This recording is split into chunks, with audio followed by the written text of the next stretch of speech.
Bharat petroleum Mantha या ठिकाणी वाहनाच्या डिझेलसाठी व पेट्रोलसाठी लागलेल्या लाईनी बघा.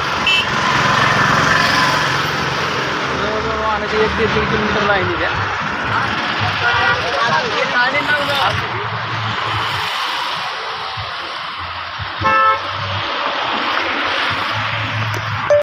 नमस्कार मित्रांनो, आपण आज मंठा शहरातील भारत पेट्रोलियम या पंपाजवळ उभे आहोत. आपण पाहू शकता की जवळजवळ 1 ते 1.5 किलोमीटर वाहनाच्या रांगा या पेट्रोल पंपापासून आहेत. बघा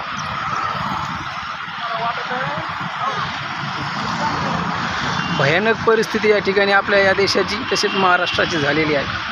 पहा हे वाहन, तरी अजून आपण धर्माच्या नावावर जातीच्या नावावर मतदान जर करीत राहिलो एक दिवस अवघड आहे. दुसरे वाहनधारक आहेत. काय मामा कशासाठी थांबलात तुम्ही? डिझेल भेटतं की डिझेल? मग काय माहिती आता काय होतंय तर. कितवा पंप आहे तुमचा देव? तिसरा. दोन्ही ठिकाणी भेटलंच नाही. बघू आता काय होतंय तर. मोदीला काय बोलता का? कसं काय करता?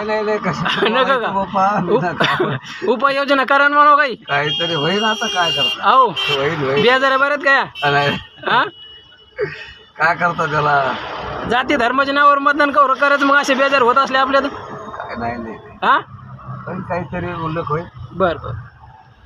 आपल्यासोबत काही वाहनधारक आहे तर आपण त्याला प्रतिक्रिया विचारू. काय मामा कशासाठी उभे राहिला तुम्ही? डिझेलसाठी का? मग काय भेटते का डिझेल? तिसरा पंप आहे. कितवा पंप आहे? तिसरा 3 नंबर. 3 नंबर. 2 पंप आहे भेटलंच नाही. लाईनीला उभे होते. आता या वेळेला भेटन का? काय सांगता नाही. पाहू आता. प्रयत्न चालू आहेत की नाही? मग आता शासनाने जो काय उपाययोजना करायला पाहिजेत का नाही? करायला पाहिजेत. सगळे शेतातले कामं धंदे डिझेलवर चालू आहेत ना आता. चल बघू आता भेटते की नाही तुम्हाला डिझेल.